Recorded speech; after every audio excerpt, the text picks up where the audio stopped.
Hi, and welcome back to Afrogenesis. I am Wesley. And I'm Danielle, and we are embarking on a very exciting journey to find a new home abroad. And the first stop is Ghana, and we're so excited. So in this video, we will be sharing a few pre-planning tips with you for travel to Ghana during COVID.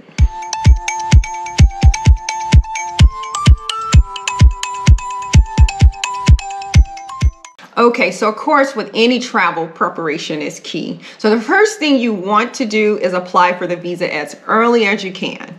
No visa, no entry. So Wesley is gonna share what the visa application process was like for us. And here, this is what I have. The visa, the passport is back. Woohoo! I believe the process took about 14 days from mailing to them processing and returning the visa.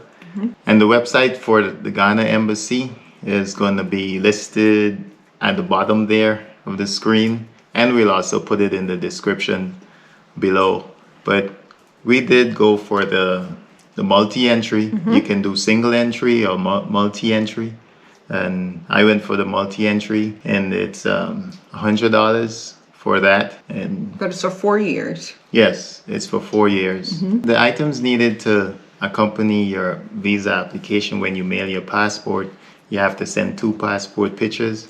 We did get our passport pictures right around the corner from the CVS, so you find your best location near you. And also accompanying that package, you have to include your lodging itinerary and your airline itinerary into the package that you mail off to the embassy with your passport pictures. You don't want it to come back to you without getting the visa approved. So when you mail your passport off in the application, they ask you if you want to submit a return package, a return envelope, mailing envelope to get your visa and passport back, or there's an option to select that the embassy take care of the return parcel. And for convenience, we just selected that option for the embassy to take care of returning the passport. Was there an additional cost for that?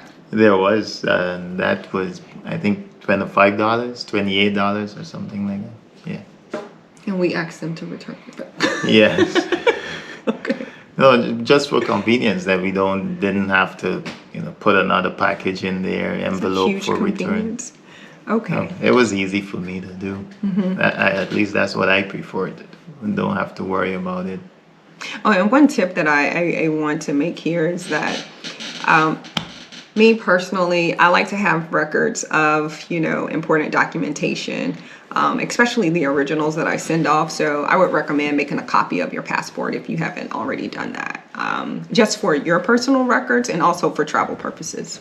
That was a good one because I was not making copies, but Danielle definitely reminded me that that's something that we probably should do.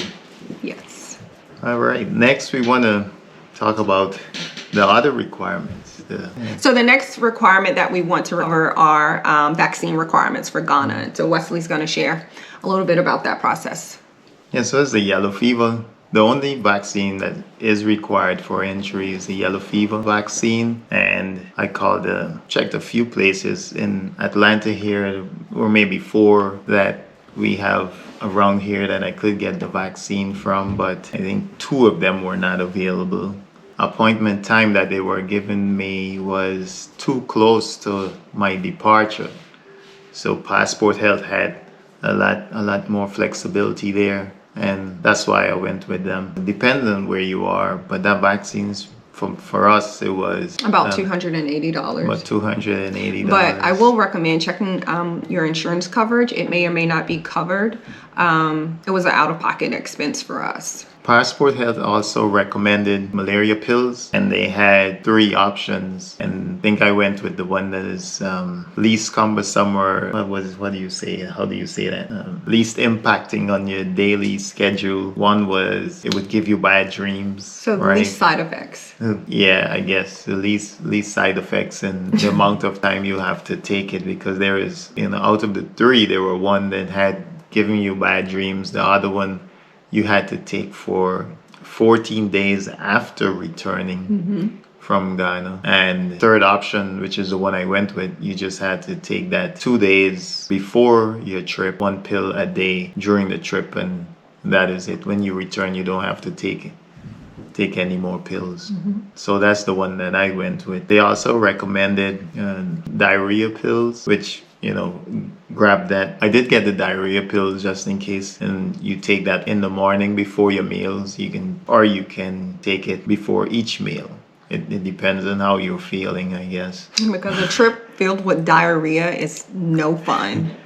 So the final requirement is, of course, COVID-19 testing. 72-hour requirement. So you have to take the test within 72 hours of your departure. And you got to get the results back. Now, the tests that the website and the airline says is the PCR test. Most places, when you check, you can't get the results for a PCR test within 72 hours. They say 48 to 72, but then 48 hours is not guaranteed. And if you're traveling, right, you might not get your results on the 72nd hour. So that wraps up the requirements for the application process, the vaccination requirement, and then the COVID testing requirements. And that is our video for today. Hope you find the information helpful to you, and take us home, sweetheart. Remember to subscribe, like, share, and comment, and be the new beginning. Bye-bye. Every time I rise, we do it for the love and I do it for the lights.